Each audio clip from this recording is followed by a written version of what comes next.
Hi friends, Assalamu alaikum.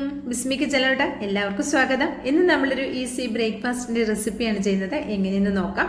അതിനായിട്ട് ഒരു ബൗളിലേക്ക് 250 ml കപ്പിൽ ഒരു കപ്പ് റവ ചേർത്ത് കൊടുത്തിട്ടുണ്ട്. വറുത്തതോ വറുക്കാത്തതോ ആയ റവ നമുക്ക് ഉപയോഗിക്കാം. ഇനി അരക്കപ്പ് അധികം പുളിയില്ലാത്ത തൈര് കൂടെ ചേർത്ത് കൊടുത്തിട്ടുണ്ട്. ഇനി ഇതിലേക്ക് അതേ റവ എടുത്ത അതേ കപ്പിൽ തന്നെ ഒരു കപ്പ് വെള്ളം കൂടെ ചേർത്തിട്ട് നന്നായിട്ടൊന്ന് മിക്സ് ചെയ്തെടുക്കാം. ഇപ്പോൾ തൈര് കട്ടയുള്ള തൈരാണെങ്കിൽ ഇങ്ങനെ മിക്സ് ചെയ്യുന്ന സമയത്ത് തന്നെ ആ കട്ടയൊക്കെ ഒടിഞ്ഞു പോയിക്കോളും. നന്നായി ഒന്ന് മിക്സ് ചെയ്തതിന് ശേഷം നമുക്കൊരു 10 മിനിറ്റ് റെസ്റ്റ് ചെയ്യാൻ വേണ്ടിയിട്ട് മാറ്റി വയ്ക്കാം. റെസ്റ്റ് ചെയ്യാൻ വയ്ക്കുന്നത് റവയൊന്ന് സോഫ്റ്റ് ആകാൻ വേണ്ടിയിട്ടാണ് കേട്ടോ. വെള്ളമൊക്കെ വലിച്ചു കുടിച്ചിട്ട് ഒരു 10 മിനിറ്റ് ആയിട്ടുണ്ട്. നമുക്കിതൊന്ന് തുറന്ന് നോക്കിയിട്ടൊന്ന് ഇളക്കി നോക്കാം. കണ്ടോ, നമ്മൾ നേരത്തെ ഒഴിച്ച വെള്ളമൊക്കെ കുറച്ചൊക്കെ ഒന്ന് വലിച്ചു കുടിച്ചിട്ട് ജസ്റ്റ് ഇതൊന്ന് കുറുകി വന്നിട്ടുണ്ട്. ഇതാണ് ഇതിൻ്റെ ഒരു കൺസിസ്റ്റൻസി. അപ്പം നമുക്ക് ഇനി ഇതിലേക്ക് കുറച്ച് ചേരുവകൾ ചേർക്കാനുണ്ട്. 1 ടീസ്പൂൺ ഇഞ്ചി ക്രഷ് ചെയ്തത് ചേർത്ത് കൊടുക്കാം. അതുപോലെ തന്നെ ഒരു പച്ചമുളക് ഒന്ന് പഴുത്ത പച്ചമുളകാണ്, അത് ഇതിലേക്കൊന്ന് ചേർത്ത് കൊടുത്തിട്ടുണ്ട്. അതുപോലെ തന്നെ ഒരു ചെറിയ സവാള ചെറുതായിട്ട് ക്രഷ് ചെയ്തത് കൂടെ ചേർത്ത് കൊടുത്തിട്ടുണ്ട്. ഇനി ഇതിലേക്ക് ക്യാരറ്റ് ചേർത്ത് കൊടുക്കാം. ഒരു ചെറിയ ക്യാരറ്റ് ഒന്ന് ഗ്രേറ്റ് ചെയ്തെടുത്തതാണ്, അതുകൂടെ ചേർത്ത് കൊടുക്കാം. പിന്നെ മല്ലിയില ചേർത്ത് കൊടുക്കാം. 1 ടേബിൾ സ്പൂണോളം വരുന്ന മല്ലിയിലയും ഒരു 1/4 ടീസ്പൂൺ ചെറിയ ജീരകവും ചേർത്ത് കൊടുക്കുന്നുണ്ട്. ഇത്രയും കൂടി ചേർത്തിട്ട് നമുക്ക് നന്നായിട്ടൊന്ന് മിക്സ് ചെയ്തെടുക്കാം. ഈ മല്ലിയില കയ്യിലില്ലെങ്കിൽ പകരം കറിവേപ്പില ചേർത്ത് കൊടുക്കാം. കറിവേപ്പിലയും കയ്യിലില്ലെങ്കിൽ ഒന്നും ചേർത്ത് കൊടുത്തിട്ടില്ലെങ്കിലും കുഴപ്പമൊന്നുമില്ല കേട്ടോ. മല്ലിയിലയൊക്കെ ചേർത്ത് കൊടുക്കുമ്പോൾ കുറച്ചൊരു ടേസ്റ്റ് കൂടുന്നു മാത്രമേ ഉള്ളൂ. എന്നിട്ട് നന്നായിട്ടൊന്ന് മിക്സ് ചെയ്തിട്ട് ഇതിലേക്ക് ആവശ്യത്തിനുള്ള ഉപ്പ് ചേർത്ത് കൊടുക്കാം.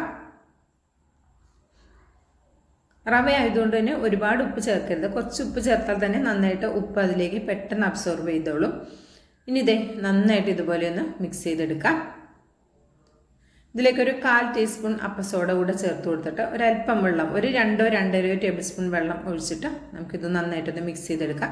ഇപ്പോൾ ഇത് അത്യാവശ്യം ഒരു തിക്കായിട്ടാണ് ഇരിക്കുന്നത്. അപ്പോൾ നമുക്കൊരു 2-2.5 ടേബിൾ സ്പൂൺ വെള്ളം ഒഴിച്ചാൽ മതിയാകും. ഒരുപാട് വെള്ളം ആദ്യം ഒഴിക്കരുത് കേട്ടോ, പറ്റ് ലൂസായി പോകും.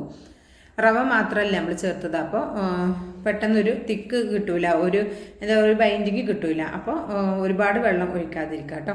ഇപ്പം ഇതാണ് മാവിൻ്റെ ഈ ഒരു കൺസിസ്റ്റൻസി.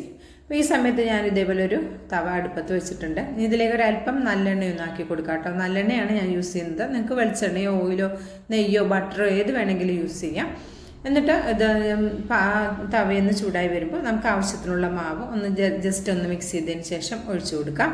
കണ്ടോ, മാവിൻ്റെ കൺസിസ്റ്റൻസി ഇതാണ്. ഈ ഒരു രീതിയിലാണ് മാവ് ഉണ്ടാവേണ്ടത്. വളരെ സിമ്പിളായിട്ട് ചെയ്തെടുക്കാവുന്ന, രാവിലെ നേരം വൈകിയൊക്കെ എണീക്കുകയാണെങ്കിൽ പെട്ടെന്ന് റെഡിയാക്കി എടുക്കാം. കറികളൊന്നും ഇല്ലെങ്കിൽ നന്നായിട്ട് മൊരിയിച്ചെടുക്കുകയാണെങ്കിൽ കറികളൊന്നും ഇല്ലാതെ തന്നെ കഴിക്കാൻ നല്ല ടേസ്റ്റാണ്. അപ്പോൾ ഇത് ഒരു ചായയുടെ ഒപ്പമൊക്കെ അടിപൊളി കോമ്പിനേഷനാണ്. വളരെ സിമ്പിളായിട്ട് ചെയ്തെടുക്കാം. നമ്മൾ രാത്രി അരിയൊന്നും അരച്ച് വെച്ചിട്ടില്ലെങ്കിൽ പേടിക്കേണ്ട ആവശ്യമില്ല. കയ്യിൽ റവ ഉണ്ടെങ്കിൽ പെട്ടെന്ന് തന്നെ ഈസി ആയിട്ട് ചെയ്തെടുക്കാവുന്ന ഒരു ഈസി ബ്രേക്ക്ഫാസ്റ്റാണ് കേട്ടോ. അപ്പോൾ ഞാൻ അല്പം നല്ലെണ്ണയാണ് ഇതിൻ്റെ മുകളിലേക്ക് ആക്കി കൊടുത്തിട്ടുള്ളത്. ഇതേപോലെ ഒന്ന് മറിച്ചിട്ട് കൊടുത്തിട്ടുണ്ട്.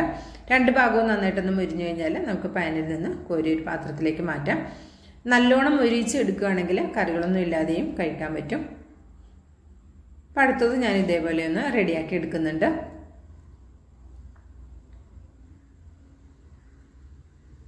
മീഡിയം ടു ലോ ഫ്ലെയിമിൽ വെച്ചിട്ട് നമുക്കിത് റെഡിയാക്കി എടുക്കാം. ഹൈ ഫ്ലെയിമിൽ വെക്കരുത്, പെട്ടെന്ന് കരിഞ്ഞു പോകും കേട്ടോ. ചട്ടിയുടെ ചൂടനുസരിച്ച് മീഡിയം ഫ്ലെയിമിലും പിന്നെ ലോ ഫ്ലെയിമിലും ഒക്കെ ആക്കിയിട്ട് മാവ് ഒഴിച്ച് കൊടുക്കുന്ന സമയത്ത് ലോ ഫ്ലെയിമിലാക്കുക, പിന്നെ മീഡിയം ഫ്ലെയിമിലാക്കുക, അങ്ങനെ ആക്കിയിട്ട് റെഡിയാക്കി എടുക്കാം. അപ്പോൾ ഞാൻ ഇവിടെ മുഴുവനും റെഡിയാക്കി എടുത്തിട്ടുണ്ട്. വളരെ സിമ്പിളായി ചെയ്തെടുക്കാവുന്ന നല്ല ടേസ്റ്റി ആയിട്ടുള്ള ഒരു ഈസി ബ്രേക്ക്ഫാസ്റ്റിൻ്റെ റെസിപ്പിയാണ്.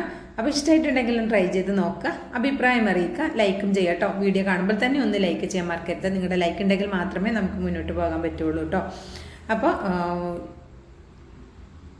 അടുത്ത നല്ലൊരു അടിപൊളി വീഡിയോയുമായി വരുന്നവരെ എല്ലാവർക്കും നന്ദി, നമസ്കാരം.